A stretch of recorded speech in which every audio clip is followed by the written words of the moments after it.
സുഹൃത്തുക്കളെ എല്ലാവർക്കും നമ്മുടെ പുതിയ വീട്ടിലേക്ക് സ്വാഗതം. ഇന്ന് ഞാൻ നിങ്ങളെ ആദ്യമേ തന്നെ ഒരു വീഡിയോ കാണിച്ചിട്ട് ഞാൻ അതിന്റെ ബാക്കി കാര്യങ്ങളെ പറ്റി ചർച്ച ചെയ്യാം. എന്താണ് ആ വീഡിയോ എന്നുള്ളത് ഇതാ നോക്കിക്കോ, ഇപ്പൊ കാണിച്ചു തരാം. ഒരു പുതിയ കാറൊന്നും മേടിച്ചാൽ കുഴപ്പമൊന്നുമില്ല, ശരിക്കും എക്സ്ചക്കറിനൊന്നും കുഴപ്പമൊന്നും വരില്ല. പക്ഷെ ഒരു പുതിയ കാറ് വാങ്ങിക്കാൻ ഞാൻ തീരുമാനിച്ചാൽ അത് ഭരണ സംവിധാനത്തിന് കൊടുക്കുന്ന റോങ് മെസ്സേജ് ആവും, തെറ്റായ സന്ദേശമാണ്. കാരണം അത്രയും സാമ്പത്തിക നില വഷളായിരിക്കുന്ന ഒരു സമയത്ത് ആർഭാടങ്ങൾ പരമാവധി കുറച്ച് നമ്മൾ ചില മാതൃകകൾ സൃഷ്ടിക്കണം. അപ്പൊ ഉള്ള കാറ് അത് ഉപയോഗിക്കും. ഏത് കാറാണെന്ന് വെച്ചാൽ അതിന്റെ കളറൊന്നും നോക്കില്ല, ഏത് കാറാണെന്ന് വെച്ച് കഴിഞ്ഞാൽ അതിന്റെ കളറൊന്നും നോക്കില്ല, ഏത് വാഹനമാണോ ഉള്ളത് അത് ഞാൻ ഉപയോഗിക്കുമെന്നാണ് വി.ഡി. സതീശൻ എന്ന് പറയുന്ന നമ്മുടെ മുഖ്യമന്ത്രി ആവാൻ പോകുന്ന ആൾ, അല്ലെ മുഖ്യമന്ത്രി ആയിരിക്കുന്ന ആൾ പറഞ്ഞിരിക്കുന്നത്. അതായത് ഈ 40 വാഹനങ്ങളുടെ അകമ്പടിയൊന്നും എനിക്ക് വേണ്ട, അത് കണ്ടു കഴിഞ്ഞാൽ കേരളത്തിലെ ജനങ്ങൾ ചിരിക്കും, ഇവൻ എന്തിനാണ് ഇങ്ങനെ വലിയ രീതിയിൽ പോകുന്നത്, ഇവന് മര്യാദയ്ക്ക് പോയിക്കൂടെ എന്നൊക്കെ പറഞ്ഞുകൊണ്ട് കേരളത്തിലെ ജനങ്ങൾ ചിരിക്കും. എനിക്ക് അങ്ങനെ ജനങ്ങളെ ചിരിപ്പിച്ചുകൊണ്ട്, അല്ലെ എനിക്ക് അങ്ങനെ ജനങ്ങളുടെ മുന്നിൽ ഒരു കോമാളി വേഷം കെട്ടിക്കൊണ്ട് നിൽക്കേണ്ട ആവശ്യകതയില്ല.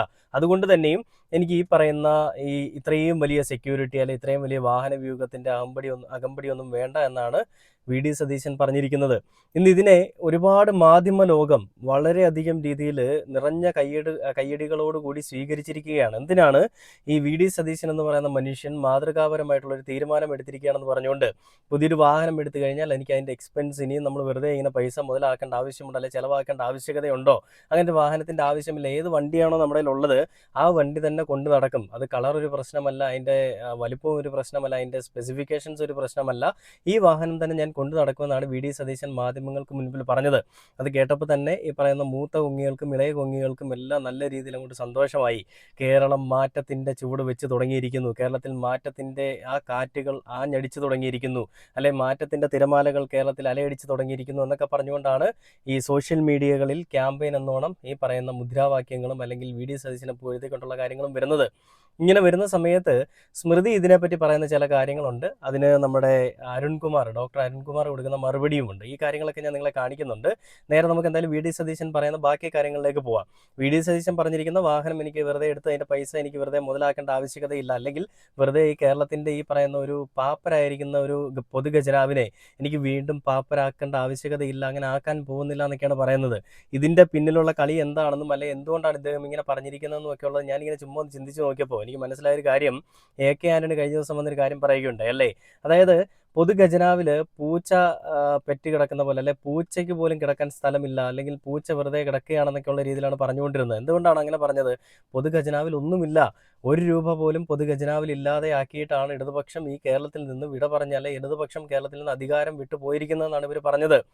നിങ്ങളൊരു കാര്യം ഓർക്കണം, 4000 കോടി രൂപയോളം പൊതുഖജനാവിൽ നിക്ഷേപിച്ചിട്ട് ഈ തുടർഭരണം കിട്ടും, അല്ലെങ്കിൽ പിണറായിസം, അല്ലെങ്കിൽ ഇടതുപക്ഷം 3.0 എന്നൊക്കെ പറഞ്ഞുകൊണ്ട് പോസ്റ്റുകളൊക്കെ ഇട്ട് നമ്മൾ കണ്ടാണല്ലേ. തുടർഭരണം പ്രതീക്ഷിച്ച് ഭരിച്ചിരുന്ന ഒരു പാർട്ടി ആ അക്കൗണ്ടിൽ കിടക്കുന്ന ഫണ്ടെല്ലാം വലിച്ചിട്ട് പോകേണ്ട ആവശ്യകത എന്താണ്? അങ്ങനെ ചെയ്യുമെന്ന് നമ്മൾ സാമാന്യ ബോധമുള്ള ആളുകൾക്ക് ഒരിക്കലും ചിന്തിക്കാൻ സാധിക്കുന്നില്ല, അല്ലെ നമുക്കൊന്നും മനസ്സിലാവുന്നില്ല. എത്ര ചിന്തിച്ചിട്ട് ചോറ് എന്ന് ജീവിക്കുന്ന ആളുകൾക്ക് എത്ര ചിന്തിച്ചിട്ടും മനസ്സിലാവുന്നില്ല. സ്മൃതീശനാദികൾക്കും സതീശനാദികൾക്കുമൊക്കെ ഇതിനെപ്പറ്റി ചിന്തിക്കുമ്പോൾ നല്ല രീതിയിൽ ബോധ്യമുണ്ട്, അല്ലെ നല്ല രീതിയിൽ ചിന്തിക്കാനുള്ള കഴിവുണ്ടെന്നാണ് എനിക്ക് തോന്നുന്നത്. അതുകൊണ്ട് തന്നെയാണ് ഇവർ ഈ രീതിയിലുള്ള ക്യാമ്പയിനുമായിട്ടൊക്കെ രംഗത്തേക്ക് വരുന്നത്. അപ്പോൾ പിണറായി വിജയൻ പോകുന്ന സമയത്ത് 4000 കോടി അക്കൗണ്ടിൽ ഉണ്ടായിരുന്നിട്ടും എന്തുകൊണ്ട് എ.കെ. ആന്റണി ഈ അക്കൗണ്ട് കാലിയാണ്, അക്കൗണ്ടിൽ ഒന്നുമില്ല എന്ന് പറഞ്ഞു? പണ്ട് യു.ഡി.എഫിന്റെ നേതാവായിരുന്ന, നമുക്ക് എല്ലാവർക്കും പ്രിയങ്കരനായിരുന്ന ഉമ്മൻചാണ്ടി സർക്കാർ, അല്ലെ ഉമ്മൻചാണ്ടി എന്ന് പറയുന്ന മനുഷ്യൻ ഈ പറയുന്ന മുഖ്യമന്ത്രി സ്ഥാനം രാജിവെച്ച് പോകുന്ന സമയത്ത് ആ അക്കൗണ്ടിലെ എന്തായിരുന്നു, അക്കൗണ്ടിന്റെ ആസ്തി എന്തായിരുന്നു? വെറും 600 കോടി അല്ലെങ്കിൽ 700 കോടി രൂപയായിരുന്നു, അല്ലേ.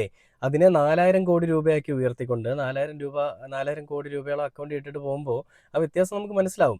എന്നിട്ട് ഇവർ പറയുന്ന ഒന്നും അക്കൗണ്ടിലില്ല. ഈ ഒന്നും ഇല്ലാത്ത, അക്കൗണ്ടിൽ ഒന്നും ഇല്ലാതിരിക്കുന്ന സാഹചര്യത്തിൽ ഒരു വണ്ടി എടുത്തു കഴിഞ്ഞാൽ നമ്മൾ എന്താ ചിന്തിക്കുക? ഇവർ തന്നെ വെറുതെ കള്ളത്തരങ്ങൾ പറഞ്ഞിട്ട് വണ്ടി അക്കൗണ്ടിൽ ഒന്നുമില്ല, എന്നിട്ട് എങ്ങനെയാണ് ഇവർക്ക് ഈ വാഹനം എടുക്കാൻ സാധിക്കുക, നമ്മളെല്ലാം ചിന്തിക്കില്ലേ? അങ്ങനെ ചിന്തിക്കുന്നത് മനസ്സിലായതുകൊണ്ട് തന്നെ ആയിരിക്കണം ഈ വലിയൊരു വാഹന വ്യൂഹം എനിക്ക് വേണ്ട, ഓൾറെഡി ഉണ്ടായിരുന്ന വാഹനം ഏതാണ് അത് തന്നെ എനിക്ക് മതി, എനിക്ക് കറുത്ത വണ്ടിയൊന്നും വേണ്ട, എനിക്ക് വെള്ള വണ്ടി മതി എന്നൊക്കെ സതീശൻ എന്ന് പറയുന്ന നമ്മുടെ മുഖ്യമന്ത്രി പറഞ്ഞിരിക്കുന്നത്. എന്തായാലും ബാക്കിയൊന്ന് കേട്ട് നോക്കാം. ഏത് കാറാണ് എന്ന് വെച്ചാൽ നമുക്ക് അവൈലബിൾ ആയിട്ടുള്ളത്? ഇപ്പൊ തൽക്കാലം കാറൊന്നും പുതിയതൊന്നും വേണം, അതെല്ലാം പറഞ്ഞിട്ടുണ്ട്. അവർ Z+ കാറ്റഗറിയാണ്, ശ്രദ്ധിക്കണമെന്ന് പോലീസോട് പറഞ്ഞു.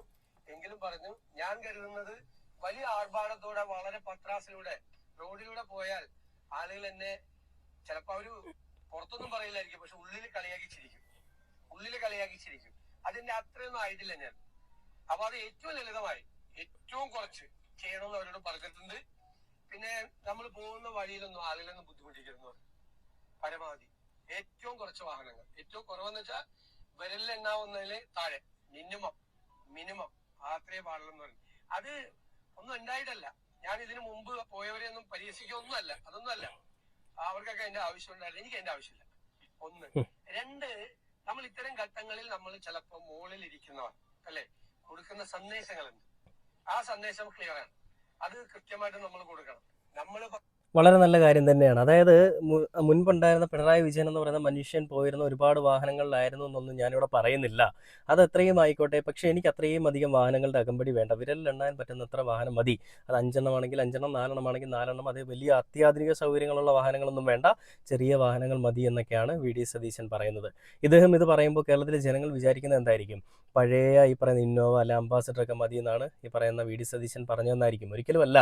ഇപ്പോഴും ആ മുഖ്യമന്ത്രിക്ക് സഞ്ചരിക്കാനുള്ള വാഹനം എന്ന് പറയുമ്പോൾ എല്ലാ സൗകര്യങ്ങളോട് കൂടിയ വാഹനങ്ങൾ തന്നെയാണ്. കേരളത്തിലെ മുഖ്യമന്ത്രി മാത്രമല്ല, വേറെ ഏതൊരു സംസ്ഥാനത്തിലെ മുഖ്യമന്ത്രിയാണെന്നുണ്ടെങ്കിൽ ഇവർക്ക് സഞ്ചരിക്കാനുള്ള വാഹനം ഇപ്പോൾ ഇതുപോലെ നമ്മളിരിക്കുന്ന പോലത്തെ വാഹനങ്ങളൊന്നുമല്ല. അതിൻ്റെ സീറ്റിംഗ് അറേഞ്ച്മെൻറ്റ്സും എല്ലാ കാര്യങ്ങളും അത്രയധികം എന്താ പറയുക ആധുനിക സൗകര്യങ്ങളോട് കൂടിയുള്ളതാണ്. ഇവരൊരു യാത്ര ചെയ്യുന്ന സമയത്ത് മുഖ്യമന്ത്രി എന്ന് പറയുന്ന ഒരാൾ എപ്പോഴും ഒരു സെക്രട്ടേറിയറ്റിനുള്ളിൽ ഇരിക്കുക, എപ്പോഴും ഒരു ഓഫീസിനുള്ളിൽ ഇരിക്കേണ്ട ഒരാളൊന്നുമല്ല. എവിടെ ഒരു സംഭവം ഉണ്ടാകുന്നോ അവിടേക്ക് ഓടിയെത്തേണ്ട ഒരു മനുഷ്യൻ തന്നെയാണ്. അപ്പോൾ യാത്ര ഒരുപാട് നേരം ഒരുപാട് സമയങ്ങളിലൊക്കെ ചെയ്യേണ്ട ആൾ തന്നെയാണ്. അപ്പോൾ അങ്ങനെ വരുമ്പോൾ ഇവർക്ക് കിട്ടുന്ന വാഹനങ്ങളുടെ സുരക്ഷയും അല്ല ഇവർക്ക് കിട്ടിയിരിക്കുന്ന വാഹനങ്ങളുടെ സ്പെസിഫിക്കേഷൻസും ഒക്കെ അതേപോലെ തന്നെ ഉയർത്തിക്കൊണ്ടുള്ളതായിരിക്കും. അവർക്ക് കിടന്നുറങ്ങാനും അവർക്ക് നിവർന്നിരിക്കാനും അവർക്ക് ചരിഞ്ഞിരിക്കാനും എല്ലാ സൗകര്യങ്ങളും ഉള്ള സീറ്റിംഗ് അറേഞ്ച്മെൻറ്റ്സും ഒക്കെയാണ് ഈ വാഹനങ്ങളിലുള്ളത്.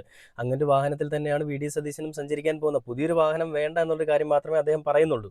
അപ്പോൾ ഇതിനെയൊക്കെ വലിയൊരു കാര്യമാക്കി കണ്ടുകൊണ്ട് തന്നെ സ്മൃതി പരുത്തിക്കുരു എന്ന് പറയുന്ന ഒരാൾ ചാനൽ ചർച്ചകളിൽ വന്നിരുന്നു മെഴുകുന്നുണ്ട്. അപ്പോൾ എന്തായാലും നമുക്ക് ആ സ്മൃതിയുടെ മെഴുകളൊന്ന് കണ്ടു നോക്കാം.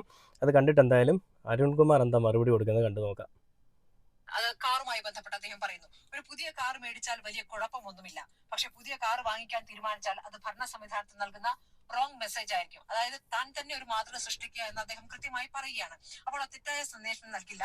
കാരണം അത്രയും സാമ്പത്തിക നില വഷളായി നിൽക്കുന്ന സമയത്ത് ആർഭാടങ്ങൾ പരമാവധി കുറച്ചുകൊണ്ട് ചില മാതൃകകൾ സൃഷ്ടിക്കണം. അത് താൻ തന്നെ ചെയ്യും എന്നുള്ള കാര്യമാണ് പറഞ്ഞത്. അപ്പോൾ ഉള്ള കാർ തന്നെ ഉപയോഗിക്കും, അതിന് കളറും നോക്കില്ല എന്ന് പറയുന്നു. ഏതാണോ നമ്മുടെ പക്കലുള്ള ആ കാർ ഉപയോഗിക്കും. മാത്രമല്ല Z+ കാറ്റഗറി സുരക്ഷയാണെന്ന് പോലീസ് പറഞ്ഞു. എന്നാൽ പറ്റാവുന്നത്ര ആർഭാടം കുറയ്ക്കും. നമുക്കറിയാം, മുഖ്യമന്ത്രി പിണറായി വിജയന് 40 അകമ്പടി വാഹനങ്ങൾ പോയിരുന്നു.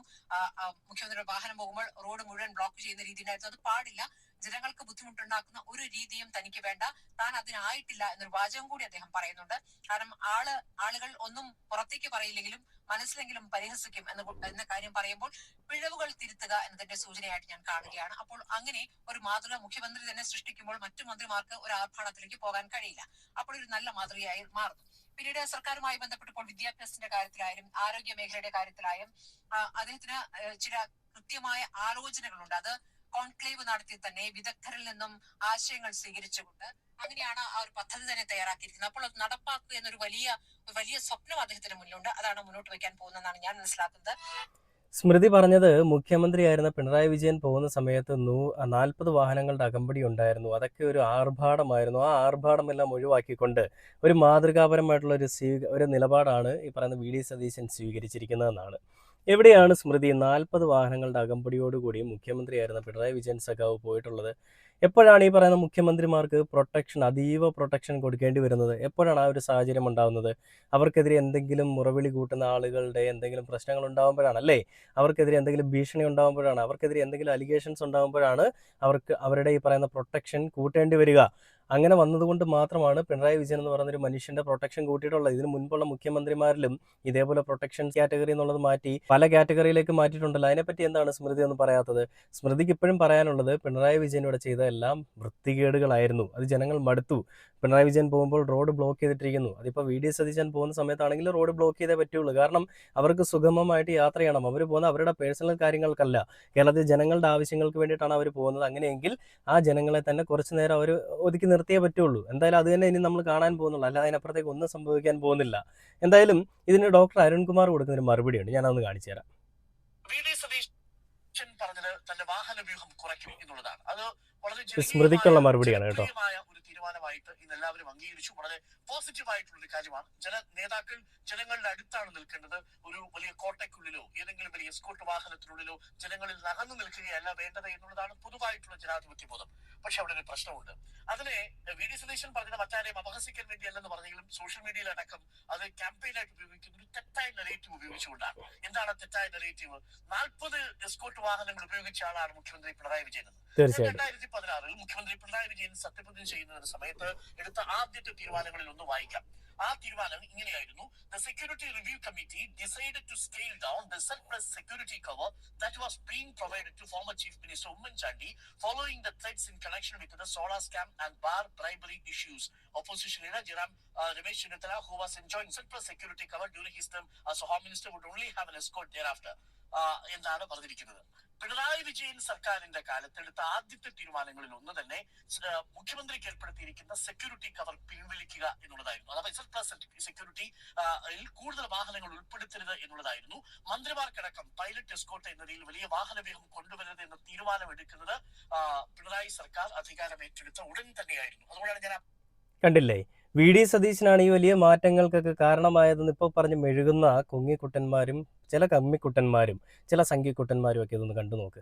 ആരാണ് ഈ തീരുമാനം ആദ്യം എടുത്തതെന്നും ആരാണ് ജനങ്ങൾക്കിടയിൽ ഏറ്റവും കൂടുതൽ സ്വീകാര്യനായതെന്നും ഒക്കെ ഉള്ളതിൻ്റെ പൂർണ്ണമായിട്ടുള്ള ഉദാഹരണം തന്നെയാണ്, അല്ലെങ്കിൽ വ്യക്തമായിട്ടുള്ള ഉദാഹരണം തെളിവ് സഹിതം പറഞ്ഞിരിക്കുകയാണ് ഡോക്ടർ അരുൺകുമാർ. ഒരു പത്രത്തിൽ വന്നൊരു വാർത്ത അദ്ദേഹം വായിച്ച് കേൾപ്പിക്കുകയാണ്. ഇങ്ങനെയുള്ളൊരു തീരുമാനം എടുത്തത് മുഖ്യമന്ത്രി ശ്രീ പിണറായി വിജയൻ ആയിരുന്നു.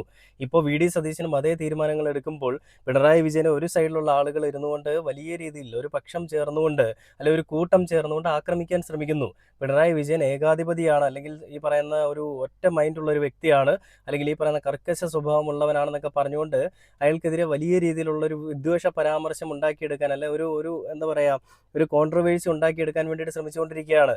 അതിനുള്ളൊരു മറുപടി എന്നോണം തന്നെയാണ് ഡോക്ടർ അരുൺകുമാറിന്റെ ഈ ഒരു വാർത്താ സമ്മേളനത്തിൽ അല്ലെങ്കിൽ ഈ ഒരു ഡിബേറ്റിൽ അരുൺകുമാർ സംസാരിക്കുന്നത്. ബാക്കി ഒന്ന് കേട്ട് നോക്കാം. പത്ര റിപ്പോർട്ട് തന്നെ വായിച്ചത്. ഇത് ആദ്യത്തെ സംഭവമല്ല. പക്ഷേ പിന്നീട് എങ്ങനെയാണ് 40 വാഹനങ്ങൾ എന്ന നെഗറ്റീവിലേക്ക് വന്നത്? യഥാർത്ഥ 40 വാഹനങ്ങൾ ഉണ്ടായിരുന്നു. ഞാനത് പരിശോധിക്കുകയായിരുന്നു. ഇസഡ് പ്ലസ് കാറ്റഗറിയിൽ മുഖ്യമന്ത്രിക്ക് അനുവദിച്ചിരിക്കുന്നത് 7 ഒഫീഷ്യൽ വാഹനങ്ങളാണ്. അതിനോടൊപ്പം ഏതെങ്കിലും തരത്തിൽ മറ്റ് ജനപ്രതിനിധികളുടെ വാഹനങ്ങൾ പോകുന്നത് നമുക്ക് അതിനോടൊപ്പം ചേർത്ത് വായിക്കാൻ കഴിയില്ല. പക്ഷേ ഈ ഇസഡ് പ്ലസ് കാറ്റഗറിയിലുള്ള മുഴുവൻ വാഹന വ്യൂഹവും ഉറപ്പാക്കിയത് എപ്പോഴാണ്? മുഖ്യമന്ത്രി പിണറായി വിജയനെതിരെ സ്വർണ്ണക്കടത്തുമായി ബന്ധപ്പെട്ടുള്ള വലിയ രീതിയിലുള്ള പ്രതിഷേധം ഉയരുന്ന സാഹചര്യത്തിലാണ്. എപ്പോഴാണ് ഉമ്മൻചാണ്ടിക്കും ഈ ഇസഡ് പ്ലസ് കാറ്റഗറിയിൽ വാഹനങ്ങൾ കൂട്ടിയത്?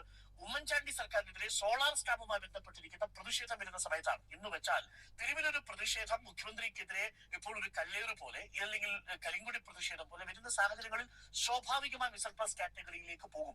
അതിനു മുമ്പ് എല്ലാ സർക്കാരുകളും എടുക്കുന്ന ഒരു തീരുമാനം, പ്രത്യേകിച്ച് പിണറായി സർക്കാർ എടുത്ത തീരുമാനം തന്നെയാണ് ഇപ്പോൾ വി.ഡി. സതീശൻ സത്യപ്രതിജ്ഞ ചെയ്യുന്നതിന് മുമ്പ് എടുത്തിരിക്കുന്നത്. പക്ഷേ ഞാനതിനെ വളരെ ജനപ്രിയമായിട്ടുള്ള ഒരു തീരുമാനമായിട്ട് തന്നെ കണക്കാക്കുന്നു. പക്ഷേ ഇത് നടാടെയാണ്, ഇത് ആദ്യമായിട്ടാണ് ഇങ്ങനെ ഒരു ശൈലി എന്നുള്ളത് നമുക്ക് അംഗീകരിക്കാൻ പറ്റുന്ന ഒന്നല്ല. കണ്ടില്ലേ, ഈ സോഷ്യൽ മീഡിയയിൽ കിടന്ന് കരഞ്ഞുകൊണ്ടിരിക്കുന്ന മക്കളൊക്കെ ഇതൊന്ന് കണ്ടു നോക്കുക. അതായത് ഈ ഒരു തീരുമാനം കൊണ്ടുവന്നിരിക്കുന്ന വി.ഡി. സതീശൻ എന്ന് പറയുന്നൊരു മനുഷ്യനല്ല. ഇനി അത് കണ്ടിന്യൂ ചെയ്യണമെന്നുണ്ടെങ്കിൽ അത് ഏറ്റവും നല്ല കാര്യം തന്നെയായിരിക്കും. അത് നല്ലൊരു നേതാവിൻ്റെ ഏറ്റവും വലിയ ഉദാഹരണം, അല്ലെങ്കിൽ ഏറ്റവും നല്ലൊരു മാതൃക, അല്ലെങ്കിൽ നല്ലൊരു നേതാവിൻ്റെ ഒരു ഏറ്റവും നല്ലൊരു കാര്യം തന്നെയായിരിക്കും എന്നൊക്കെ നമുക്ക് വേണമെങ്കിൽ പറയാം. പക്ഷേ ഈ ഒരു കാര്യത്തിനെ വെച്ചുകൊണ്ട് പിണറായി വിജയൻ ശരിയായിരുന്നില്ല, പിണറായി വിജയൻ വളരെ മോശപ്പെട്ട കാര്യങ്ങളാണ് ചെയ്തത്, ഇത്രയും 40 വാഹനങ്ങളുടെ അകമ്പടിയോട് കൂടി പോയി ജനങ്ങളെ ബുദ്ധിമുട്ടിപ്പിച്ചു എന്നൊക്കെ പറഞ്ഞുകൊണ്ട് വീണ്ടും ഒരു നെഗറ്റീവ്, ഒരു കോൺട്രവേഴ്സി ഉണ്ടാക്കിയെടുക്കാൻ ശ്രമിക്കുമ്പോൾ ഉള്ളൊരു തക്കതായ മറുപടി തന്നെയാണ് അരുൺകുമാറിന്റെ ഭാഗത്ത് നിന്ന് വന്നിരിക്കുന്നത്. എന്തായാലും ഇപ്പോഴും ഈ പറയുന്ന സതീശന് വേണ്ടിയിട്ട്, അല്ലെങ്കിൽ ഇപ്പോഴും ഈ പറയുന്ന കോൺഗ്രസിന് വേണ്ടിയിട്ട് മെഴുകിക്കൊണ്ടിരിക്കുന്ന സ്മൃതി, നീ സത്യങ്ങൾ എന്താണെന്ന് മനസ്സിലാക്കിയിട്ട് സംസാരിക്കണം, അല്ലെങ്കിൽ രാഷ്ട്രീയത്തിലേക്ക് പോവുക. ഞാൻ ആദ്യമേ പറയുന്നു, നിങ്ങൾക്ക് പറ്റിയ ജോലി ജേർണലിസം അല്ല, രാഷ്ട്രീയമാണ്, പക്കാ രാഷ്ട്രീയം. അതിന് വേണ്ടിയിട്ട് വല്ല MLA സ്ഥാനമോ വല്ല കൗൺസിലർ സ്ഥാനമോ ഒക്കെ ചോദിച്ച് മേടിച്ചിട്ട് അവിടെ പോയി അങ്ങനെ ചെയ്യൂ. എന്തിനാണ് വെറുതെ ഈ പറയുന്ന മാധ്യമത്തിൽ വന്നിരുന്നോട്ട് രാഷ്ട്രീയം പറയുന്നത്? നാണമാവില്ലേ? എന്തായാലും വി.ഡി. സതീശൻ എന്ന് പറയുന്ന ഒരു മനുഷ്യൻ നല്ല കാര്യങ്ങൾ ചെയ്യുമെന്നുള്ളൊരു പ്രതീക്ഷയോട് കൂടി തന്നെയാണ് ഞാനും ഇരിക്കുന്നത്. പറഞ്ഞ കാര്യങ്ങളൊക്കെ ചെയ്യാൻ സാധിക്കട്ടെ, വാഗ്ദാനങ്ങളൊക്കെ പാലിക്കാൻ സാധിക്കട്ടെ, കേരളത്തിലെ ജനങ്ങൾക്ക് ആവശ്യമായിട്ടുള്ള എല്ലാ കാര്യങ്ങളും ചെയ്തു കൊടുക്കാനായിട്ട് സാധിക്കട്ടെ, നല്ല രീതിയിൽ കേരളത്തിനെ നയിക്കാനായിട്ട് സാധിക്കട്ടെ, പുതിയ മാറ്റങ്ങൾ ഉണ്ടാക്കാൻ സാധിക്കട്ടെ എന്ന് പറഞ്ഞുകൊണ്ട് ഈ ഒരു വീഡിയോയുടെ അവസാനിക്കുകയാണ്. പുതിയൊരു വീഡിയോയുടെ അടുത്ത ദിവസം കാണുന്നവരെ ഓക്കെ ബൈ.